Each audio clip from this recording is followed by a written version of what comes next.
Palabras de vida eterna, ministrando fe y esperanza en el Señor Jesucristo. Comentarios y reflexiones sobre el segundo libro de Samuel, por Francisco Arita, de Salamanca, Guanajuato.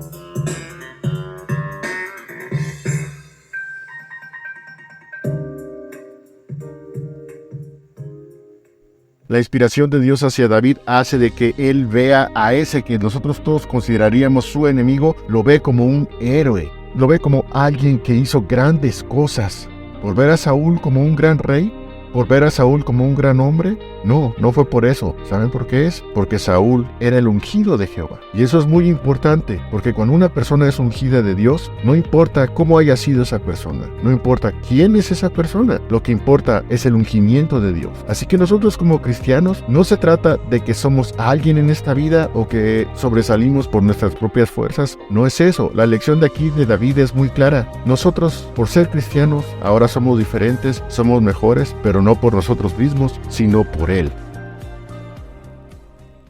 Hola, ¿qué tal, hermanas? Que estén teniendo un muy buen día. Mi nombre es Francisco Arita y me pidieron de favor que preparara una serie de estudios del segundo libro de Samuel. Este segundo libro de Samuel es muy interesante y lo deberíamos leer todo junto con el primer libro. Es todo un libro, es toda una historia que la mayor parte habla de la vida de David. En esto más o menos va a ser la segunda parte de esta vida. Y este libro cuenta el establecimiento del trono de David con la bendición de Dios tras la muerte de Saúl. El primer libro de Samuel termina con esa historia tan trágica del suicidio de Saúl. Aquí, los primeros dos capítulos, el primero en especial, habla de cómo llega una amalecita. Esta amalecita está mintiendo y está diciendo que él terminó con la vida de Saúl cuando Saúl en realidad se suicidó, como lo vemos en el último capítulo de Primera de Samuel.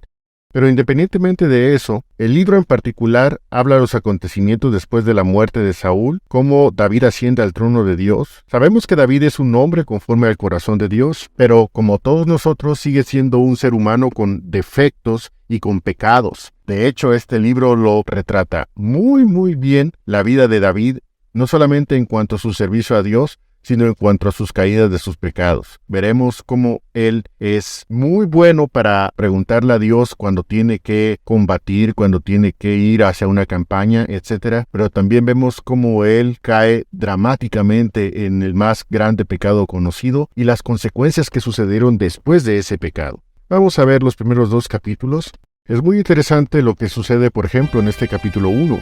Después de la muerte de Saúl y Jonatán, llega una amalecita al campamento de David a unos 160 kilómetros de donde estaba la guerra, donde fue muerto Saúl. Y este amalecita, pensando que iba a tener algo bueno de parte del rey, porque era de todos conocido que Saúl tenía una gran enemistad con David. Lo que parece que no podían entender es que David no lo veía como enemigo, porque David reconocía que Saúl era el ungido de Jehová. Miren este amalecita cómo llega delante de David y le empieza a contar una historia muy extraña que no tiene que ver absolutamente nada con lo que en realidad sucedió. Y dice el versículo 4, por ejemplo, y David le dijo: ¿qué ha acontecido? Ruégote que me lo digas. Y él respondió: el pueblo huyó de la batalla y también muchos del pueblo cayeron y son muertos. También Saúl y Jonatán, su hijo, murieron. Esta palabra, Saúl y Jonatán y su hijo murieron, es algo que provoca escepticismo de parte de David. David no quería creer que Jonatán y sobre todo que Saúl habían sido muertos. Él no quería aceptar esa situación, por eso en el versículo 5 pregunta: ¿cómo sabes que Saúl es muerto y Jonatán su hijo? Y ya le empieza a contar esta historia. Dice aquí: el mancebo que le daba las nuevas respondió: casualmente vine al monte de Gilboa. Dice: sí, casualmente, ¿cómo no? Y allí a Saúl, que estaba recostado sobre su lanza, y venía tras él carros y gente de a caballo.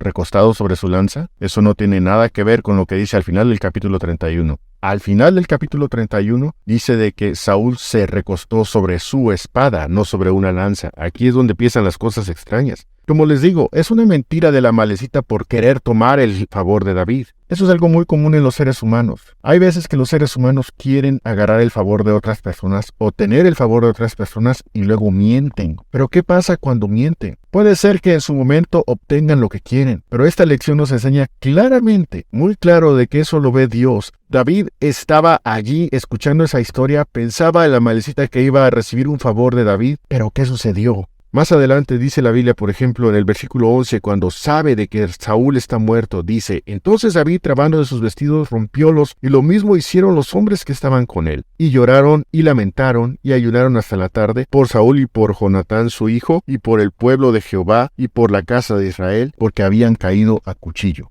Pensó que iba a obtener un favor y no, vio todo lo contrario, vio cómo David se puso triste, cómo hizo luto, cómo hasta se rompió sus vestidos y todo ¿por qué? ¿Por alguien que lo perseguía? Todos pensarían de que David iba a regocijarse porque su enemigo, el que lo persiguió durante varios años, estaba muerto y por fin podía ser libre de esa persecución, pero no. No solamente rompe sus vestidos, sino que empieza y prepara un poema que es conocido como el poema del arco o la elegía de David.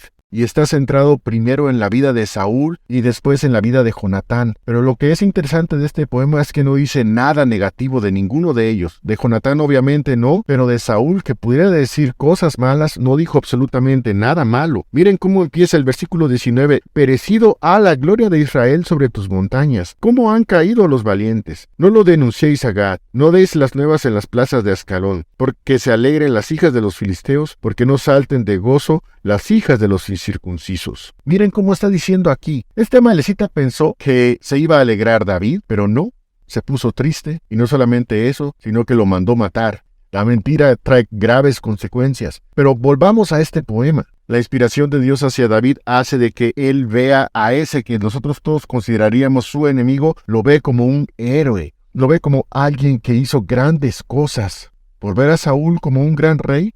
¿Por ver a Saúl como un gran hombre? No, no fue por eso. ¿Saben por qué es? Porque Saúl era el ungido de Jehová. Y eso es muy importante, porque cuando una persona es ungida de Dios, no importa cómo haya sido esa persona, no importa quién es esa persona, lo que importa es el ungimiento de Dios. Así que nosotros como cristianos, no se trata de que somos alguien en esta vida o que sobresalimos por nuestras propias fuerzas. No es eso. La lección de aquí de David es muy clara. Nosotros, por ser cristianos, ahora somos diferentes, somos mejores, pero no por nosotros mismos, sino por Él.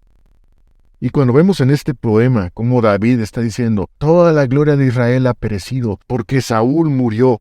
Miren el versículo 21, montes de Gilboa, ni rocío ni lluvia caiga sobre vosotros, ni seáis tierras de ofrendas, porque allí fue desechado el escudo de los valientes, el escudo de Saúl, como si no hubiera sido ungido con aceite. Muerto como si hubiera sido un hombre malo. Sí, fue un hombre malo, pero David no lo estaba considerando así. ¡Qué gran amor tiene David hacia Saúl, siendo que era su enemigo! ¿No les recuerda algo?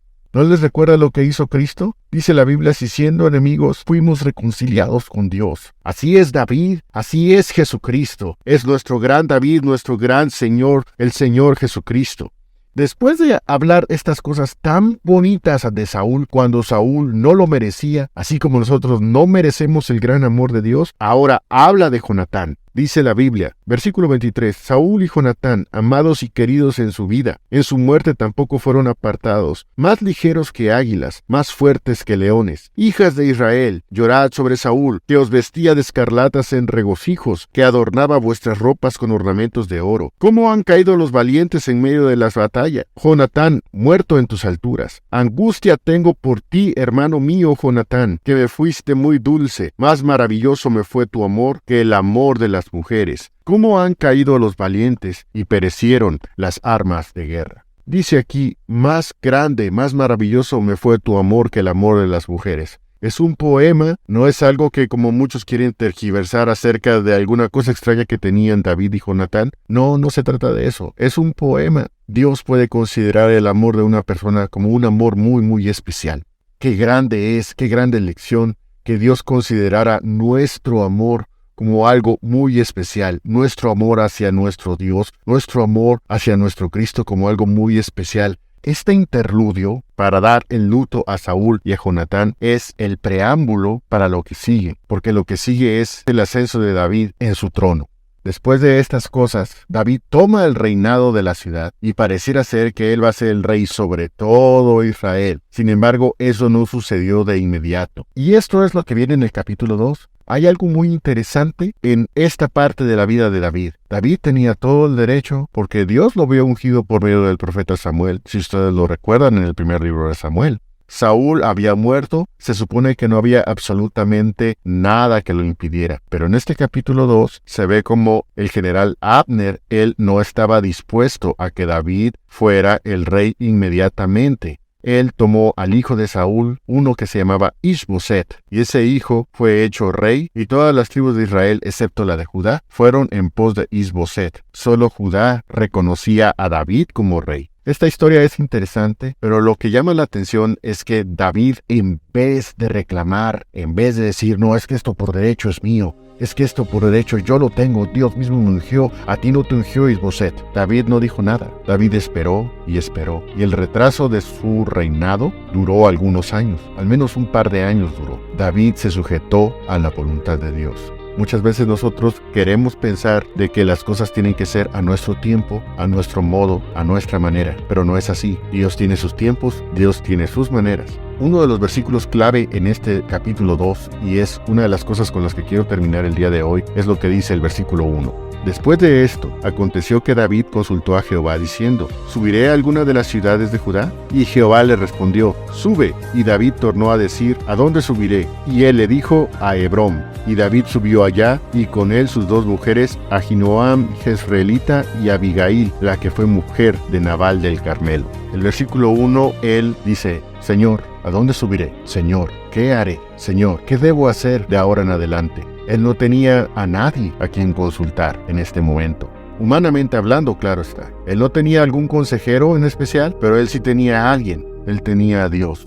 Eso no debemos jamás olvidar. Parece que no tenemos a alguien que nos pueda aconsejar. Parece que no encontramos respuesta a problemas difíciles que pasan en nuestra vida, a situaciones en las cuales tenemos que tomar decisiones complejas, así como David. Sí tenemos a alguien. Ese alguien se llama nuestro Señor Jesucristo, y es alguien a quien nosotros podemos ir con toda confianza, con toda certidumbre de que Él nos dará la mejor de las respuestas. David pudo haber recibido la respuesta de ya, toma el reinado, vete directamente a Jerusalén y toma tu reinado, hazte rey en todo el pueblo de Israel.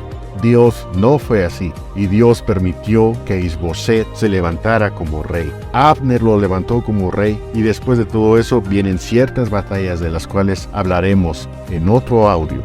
Muchas gracias y que Dios les bendiga.